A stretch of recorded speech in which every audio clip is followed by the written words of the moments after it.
Les vraies voix Sud Radio, 17h-20h, Jean-Marie Bordry, Cécile de Ménibus. Et vous, est-ce que vous aimeriez, vous verriez devenir pompier? Imagineriez-vous un jour devenir pompier? Les sapeurs-pompiers recrutent, et en particulier les volontaires, face à la crise des vocations. Tiens, vous votez sur Twitter. Imagineriez-vous devenir un jour pompier? Seriez-vous prêt à le faire? Vous répondez non à 75% d'entre vous. Sur le Twitter de Sud Radio. L'âge.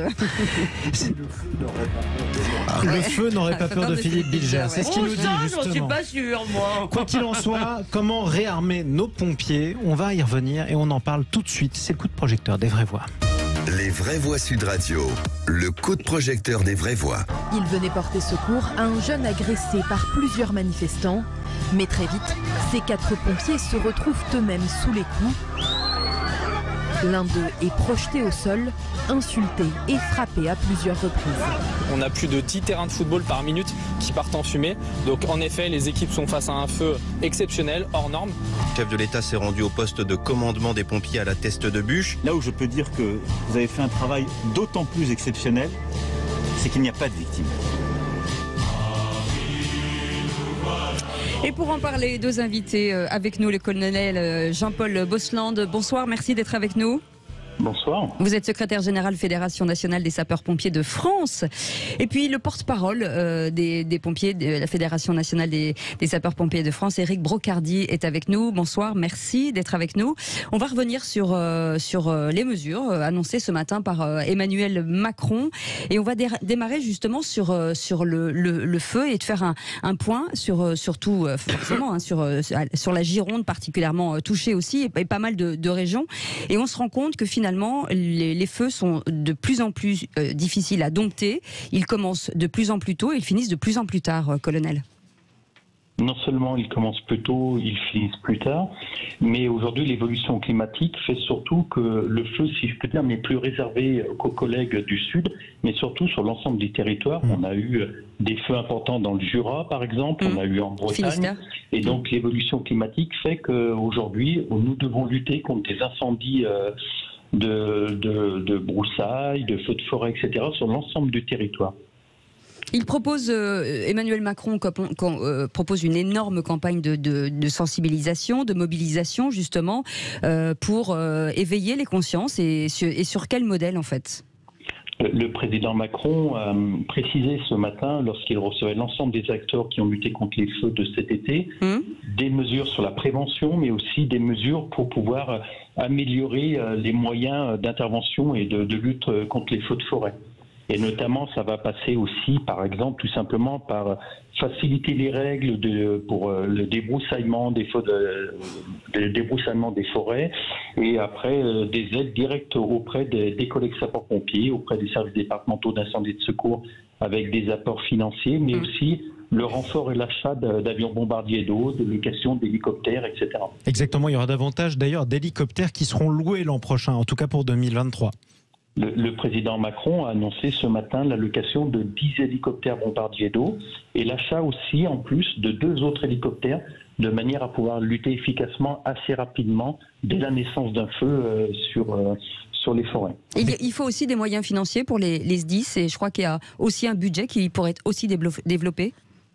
Le président a annoncé 150 millions d'euros à destination des services départementaux, notamment pour améliorer le matériel, mais aussi pour pouvoir financer les renforts humains qui sont envoyés régulièrement sur l'ensemble du territoire. Philippe Bilger, quand on voit ces mesures, enfin, on a envie de dire enfin. Oui, mais si vous le permettez, Cécile, je vais profiter du colonel et de mon voisin immédiat.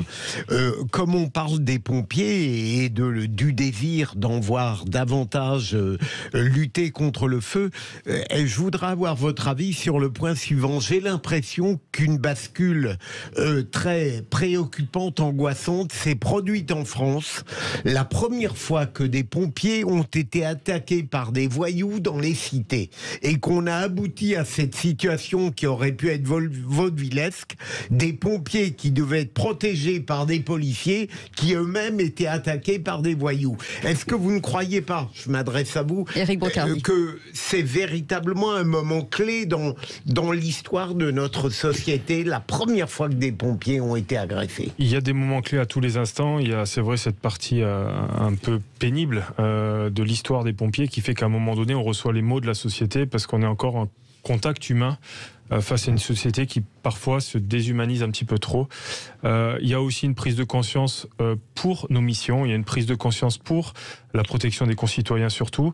Et aujourd'hui, face au virage qui a été annoncé ce matin, ça a été quand même justement la prise de conscience, au même titre que l'écologie, au même titre que d'autres situations, font qu'aujourd'hui, l'enjeu, ça restera la protection civile déjà dès 2023, c'est-à-dire dès janvier 2023. Donc ça veut dire qu'on est à la fois sur effectivement la protection de ceux qui vous protègent, mais on est surtout maintenant sur la protection de tous les concitoyens. Et c'est ça aussi l'enjeu, c'est ce qui a été développé surtout ce matin. C'est vrai que voilà, on fait partie à un moment donné malheureusement du centre et de l'intérêt des populations aujourd'hui, que ce soit dans les crises du quotidien comme de l'exceptionnel. Éric Brocardier, est-ce qu'il y a des leviers justement pour lutter contre les violences faites aux sapeurs-pompiers? Comment on peut travailler sur ces sujets? On a déjà mené beaucoup de propositions qui ont été notamment avancées et mises en œuvre dernièrement par un décret par le gouvernement, et notamment le ministre de l'Intérieur qui a mené et qui a construit l'Observatoire national contre les agressions des sapeurs-pompiers. Donc aujourd'hui, de manière plus pragmatique, on a généralisé grâce à un décret le port des caméras piétons. Il faut en arriver là malheureusement, mais ça a permis de noter à un moment donné une diminution de 70%, on va dire, des intentions. Et donc ça calme. Mais c'est parce qu'aussi il y a ce sujet, comme on évoquait, où tout un chacun, malheureusement, on se retrouve... on ne donne pas d'explication, ni de raison, ni d'excuses, mais à un moment donné, on se retrouve aussi face à ces maux de la société. On rentre dans des parenthèses de vie qui sont parfois extrêmement délicates. Et voilà, on dit effectivement à l'ensemble de la population aujourd'hui, dès lors qu'un sapeur-pompier intervient et qu'on voit qu'il est gêné dans la progression de ses interventions, c'est d'essayer d'éveiller à un moment donné les consciences et d'avoir un petit peu, comme on dirait, un petit peu de sens et de réveil face à les actions de secours. Elisabeth Lévy, peut-être sur cette... Non, moi c'est la remarque que Philippe a faite qui me semble fondamentale. C'est-à-dire, si vous voulez, on est tous tombés de notre chaise le jour où on a découvert cela, parce que même si c'est tout à fait condamnable, à la limite, on voit bien qu'il y a des jeunes, et quand vous êtes délinquant, que vous considérez la police comme un ennemi, finalement, il y a une certaine logique. Si vous voulez faire du deal... Le policier est un empêcheur de dealer en rond. Le pompier, il vient aussi pour protéger vos mères, vos frères, je veux dire... Je crois que d'une certaine manière, si je peux me permettre, on a vu que cet été, quelles sont les missions des sapeurs-pompiers. La situation des feux de forêt en France, la situation qu'à un moment donné, on devait faire face à des feux qui se généraient sur l'ensemble de la population. Et je veux faire le lien avec ce que vous dites, c'est parce que, quelque part, on a ce type d'intervention pour démontrer le sens de nos missions au quotidien. Et aujourd'hui, l'éducation du citoyen face au comportement, face aux risques, face justement à nos institutions, face aux actions qui ont été menées, qui ont été sacralisées ce matin dans un instant, on va dire très précis, ça n'a pas été mené dans d'autres flux d'informations, fait qu'à un moment donné aussi, ça envoie ce signal-là. Aujourd'hui, quand on lance 150 millions d'euros sur l'ensemble des départements de France, quand on lance l'achat de moyens aériens, c'est que quelque part aussi, il y a ces moyens, ces signaux qui doivent être montrés pour dire aujourd'hui, c'est une force qui nous protège. Et donc, ça renforce cette notion-là politique de prise en compte. Et est-ce que c'est... Pardon, je peux poser une question. Très vite, la crise des vocations, elle ne vient pas aussi tout simplement de la difficulté du métier, du fait qu'il faut un sacré courage. Et d'ailleurs, nos auditeurs ont l'humilité de répondre qu'ils ne le feraient pas. On peut demander d'ailleurs à notre autre invité, le colonel Bosland, justement, est-ce que ces images d'agression qui ont scandalisé tout le monde ont rebuté des jeunes qui auraient pu éventuellement s'engager comme pompiers volontaires ? Je suis pas sûr que ça rebute. Bien souvent, déjà, les recrutements, notamment chez les sapeurs-pompiers volontaires, sont souvent issus de nos propres sections de jeunes sapeurs-pompiers. Nos sections de jeunes sapeurs-pompiers, des jeunes conformes à partir de 12 ans jusqu'à 18 ans, remplissent à peu près 70% des effectifs de ces jeunes sapeurs-pompiers, viennent signer un premier temps un contrat de sapeurs-pompiers volontaires et pour certains deviennent sapeurs-pompiers professionnels. Bien sûr, on dénonce, comme l'a dit le collègue Éric Brocardier, on avance, on continue à travailler sur ces problèmes d'agression. Et d'ailleurs, souvent, les agressions ne sont pas réservées qu'à des jeunes. On a aussi des personnes beaucoup plus âgées qui agressent aussi les sapeurs-pompiers. On est aujourd'hui dans cette société. Maintenant, je ne suis pas sûr qu'on ait une crise de vocation. On a une crise de durée de l'engagement, c'est sûr. mais pas forcément sur le recrutement dans un premier temps. Éric Brocardi, il y a des idées reçues parce que là, il y a une grande campagne qui va commencer sur le recrutement. Vous avez participé d'ailleurs. Oui, absolument. Merci. Je vous en prie, avec plaisir. Il y a des idées reçues sur le fait de se dire, moi, c'est ce que nous disent les auditeurs, je suis trop vieux, je suis trop grand, je suis trop ci, je suis trop ça. En fait, pas du tout. C'est plutôt trop petit, pardon, mais bon. Mais même trop petit. Il n'y a pas que la taille qui compte. Voilà, exactement. C'est le slogan d'ailleurs. C'est le slogan, il n'y a pas que la taille qui compte. Ni l'âge, donc c'est bon, je viens. C'est aussi le slogan. Ni le côté masculin du féminin, ni le genre, ni voilà. Et je pense qu'il y a pas mal d'idées reçues. Il y a beaucoup d'idées reçues. C'est vrai qu'on essaie de lutter parfois contre cette image du sapeur-pompier qui monte la planche tous les matins, qui doit faire un effort physique extrêmement intense pour prouver qu'il est capable de monter dans les engins. Aujourd'hui, c'est plus vraiment cette culture-là qu'on essaie de, on va dire tout simplement d'apporter. On essaie surtout de montrer qu'aujourd'hui, la France, c'est une diversité des territoires. Et le monde, le territoire français est surtout un territoire rural et qu'on a besoin de toutes les forces, de tous les âges, de toutes les tailles pour permettre à un moment donné de pouvoir subvenir à une intervention toutes les 7 secondes sur l'ensemble du territoire. Ah oui, quand même. Donc ça veut dire que globalement, si aujourd'hui on se résout tout simplement à pas prendre conscience que moi, en tant que personne individu, je peux apporter de l'aide à mon prochain, c'est déjà un petit peu renverser ce que l'on voit aujourd'hui sur une société qui est un peu en mode selfie, un peu tournée sur soi-même, alors qu'au contraire, on devrait se tourner encore plus vers les autres et au regard des défis qui nous attendent aujourd'hui déjà et qui nous attendront déjà dès l'année prochaine avec les indicateurs au niveau sécheresse qui nous montrent aussi parfois qu'on va avoir aussi des soucis et des questions à se poser, fait qu'aujourd'hui, c'est des formations qui sont aujourd'hui pleinement adaptées par rapport à la population qu'on cherche à recruter, puisqu'aujourd'hui c'est séquencé et je dirais même c'est une formation personnalisée. Aujourd'hui, il ne faut pas croire que vous allez bloquer un mois au total de votre vie pour faire une formation. C'est pas ça du tout. Aujourd'hui, quand vous voulez rentrer pompier volontaire, vous avez différents modules à obtenir que vous pouvez acquérir sur 3 ans. La mission prioritaire, c'est 80%, c'est nos missions de secours d'urgence aux personnes. Donc vous imaginez bien qu'à un moment donné, pour porter secours, les formations de secouristes sont ouvertes à monsieur et madame tout le monde pour porter secours. Donc aujourd'hui, quand vous endossez l'uniforme, bien entendu, vous allez avoir une formation supplémentaire, plus aboutie, plus pointue, qui correspond en gros à 5 et 4 jours, donc au total quasiment 10 jours. Derrière, un peu plus tard, une journée de culture administrative. Et en fonction des territoires, de l'adaptation de votre caserne, de la réponse opérationnelle qu'il doit y avoir, vous allez avoir les modules à chaque fois qui vont venir se raccrocher. Secours routier, incendie, protection de l'environnement. Donc tout ça fait qu'à un moment donné, on a su à travers le temps s'adapter. Mais, je l'accorde, peut-être un manque ou un déficit de publicité, dans tout le sens du terme, qui aujourd'hui fait qu'on en a sorti une campagne avec, il n'y a pas que l'âge qui compte, il n'y a pas que la taille qui compte, et qu'il n'y a pas la force qui compte. C'est parce que ça envoie des signaux dans tous les sens pour dire, voilà, vous pouvez venir nous rejoindre.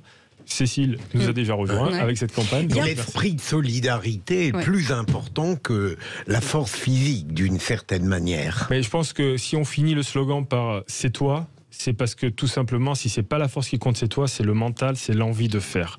Et quand on a la volonté, il y a un chemin. Et quand il y a un chemin, on a la force. Mais les Français sont assez engagés quand même, non ? Ils sont très engagés. Je pense qu'on est un des pays où il y a le plus d'implication dans le domaine associatif. Donc ça prouve quelque chose. Mais aujourd'hui, face à une société qui est, je dirais une société de jeunes qui est un peu zapping, c'est-à-dire qui passe d'un mode snacking sur les réseaux sociaux où on passe très vite les vidéos d'une à l'autre pour changer un peu de vision, d'orientation, de thème ou quoi que ce soit. Chez les pompiers, quand vous rentrez dans une garde à 7h du matin, à 7h, vous faites 7h10, vous faites un secours d'urgence aux personnes, à 10h, vous faites un incendie, ou à 11h, vous faites une opération diverse pour, je dirais, aller dénicher un nid de frelons qui est sur un espace public. Vous courez partout, ça veut dire, ça veut dire qu'on est dans cette notion de diversité dans tous les sens du terme, et qui plus est, se féminise aussi. Justement, tiens, où est-ce que les pompiers ont le plus besoin de recruter ? Quelles sont les parties de la société d'ailleurs qui s'engagent plus volontiers, celles dans lesquelles vous avez le plus de difficultés à pénétrer pour l'instant? Justement, qui pourrait s'engager? Vous allez répondre dans un instant. Et puis vous aussi qui nous écoutez sur Sud Radio, 0826 300 300. Est-ce que vous seriez capable ou vous sentiriez capable de devenir pompier? Tiens, vous votez toujours, vous répondez toujours. Elisabeth Lévy dit oui. Elisabeth Lévy va devenir oui. Bon, mettez le feu chez vous, Elisabeth viendra l'éteindre. Ce sera dans un instant sur Sud Radio. À tout de suite. Voilà. Les vraies voix Sud Radio, 17h-20h, Jean-Marie Bordry, Cécile de Ménibus. Au bon accueil, bonsoir à vous. Vous êtes dans les vraies voix Sud Radio. Vous nous écoutez sur Sud Radio. On est ensemble jusqu'à 19h. C'est la dernière ligne droite. On parle des pompiers avec Cécile de Ménibus. Est-ce que vous vous sentiriez capable de devenir pompier? Vous votez sur Twitter et vous nous appelez 0826 300 300. On est avec nos vraies voix. Elisabeth Lévy, Philippe Bouriaki, Philippe Bilger et notre invité Cécile. Oui, qui est avec nous. D'abord, on remercie le colonel Jean-Paul Jean-Paul Bosland, secrétaire général Fédération nationale des pompiers, et Éric Brocardi est avec nous. Éric, juste un petit mot. L'objectif de ces recrutements de pompiers, c'est 50 000 personnes. 50 000 sapeurs-pompiers, oui. En 5 ans. Est-ce que c'est envisageable? Est-ce que c'est possible? On en a perdu près de 30 000 en 10 ans, sur une période qui était extrêmement très longue, mais aujourd'hui, face à des niveaux d'information qui sont quand même relativement élevés, face à une déclinaison médiatique qui fait qu'à un moment donné aussi on est sous les feux des projecteurs. Et d'ailleurs merci parfois aux médias qui ont tendance à bien expliquer ce que l'on fait au quotidien. C'est dire aussi qu'on essaie d'attirer un peu plus, et donc forcément d'avoir ce pouvoir d'attraction de manière beaucoup plus récurrente qui va permettre justement d'atteindre cet objectif. Après, on a mis des ambitions, on se donnera les moyens et on fera tout pour continuer à expliquer qu'aujourd'hui, aussi bien grand, petit, pas très fort, on puisse à un moment donné, qu'on soit garçon ou fille, intégrer les sapeurs-pompiers. Bon, lui, il est grand, il est plutôt fort d'ailleurs. Philippe Bouriaki. Je sais pas. Mais il fait du close combat. Mais oui, il nous l'a dit. Non, premièrement, je voudrais vous témoigner les pompiers. Tout mon respect, mon admiration. Je ne sais pas si je pourrais faire pompier pour certaines raisons. Non, c'est pas ça. C'est que leur devise, c'est quand même sauver et périr. Ça, c'est du côté de la brigade des sapeurs-pompiers de Paris. Oui, c'est courage et dévouement. Voilà, c'est vraiment sauver ou périr, courage et dévouement. Mais je crois que vous faites un petit peu le même métier. J'ai encore cette image, moi, dans la tête, il y a à peu près 2 ans, quand vous avez manifesté à Paris.